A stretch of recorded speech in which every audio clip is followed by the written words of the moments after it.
Today's video is about getting a little bit of nature in your everyday life, why you should do it and how to do it. But I'm going to walk the walk myself today, literally, and I'll join you outside for the video itself.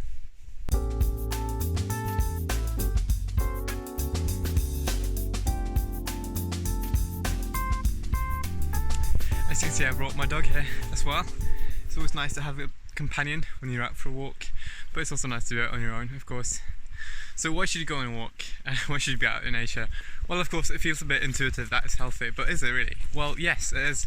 Studies have shown that it can decrease your stress, it can decrease your blood pressure, it can make you just overall more happy, and it's of course healthy as well. When you go outside in the sunlight, you get vitamin D, which is also essential.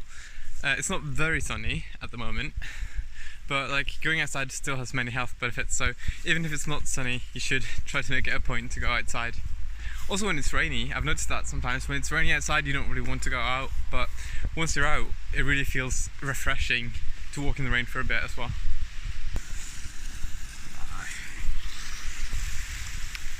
Another reason why going outside can be really nice is that you get to be really present in the moment if you try.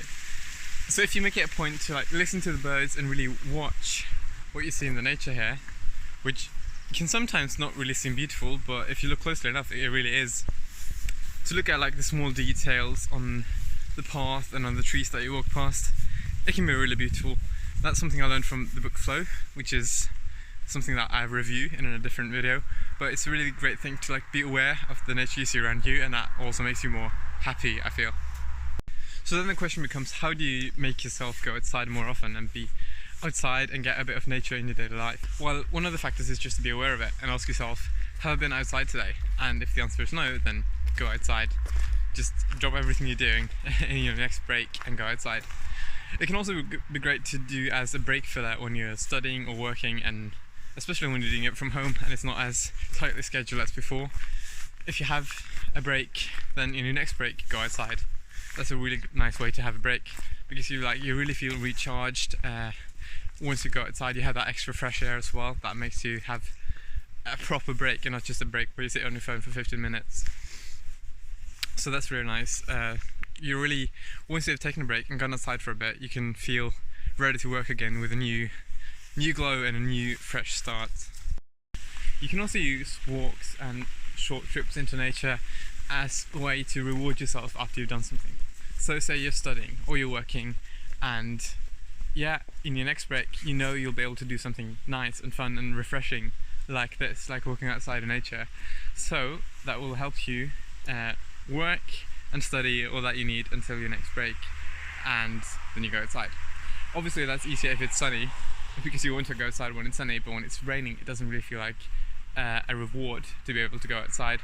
So you'll have to do this based on the weather outside, probably. Like if you feel like going outside, that can be a great reward. And if not, you just have to think about the health benefits and the way you'll surely feel refreshing and great no matter what the weather is outside.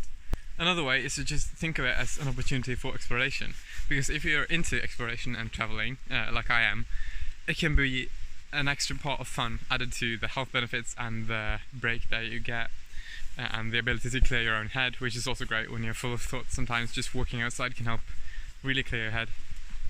But if you make it feel like an adventure as well, it can really boost your motivation to go outside.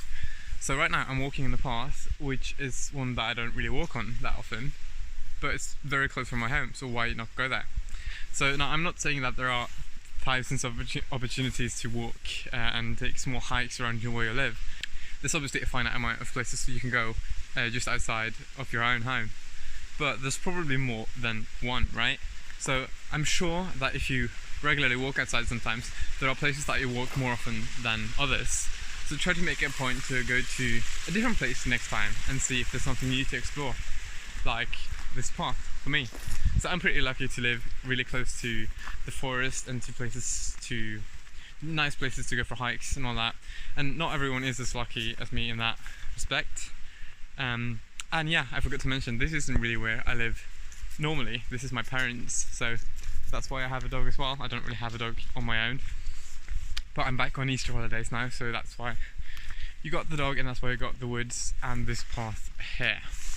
So yeah, as I was saying, there's probably, no matter where you live, even if it's a place that's not as rich in walking and hiking opportunities as this one, there's probably a couple of pathways and a couple of walks that you can take around a few blocks from your own home, and try to make a point to go new places that you haven't been as many times before as you have on like your regular, most common walk if you ever go for a walk.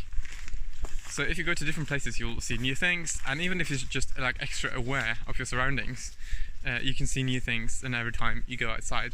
So that adds a bit of adventure, and that can make you want to go outside more often.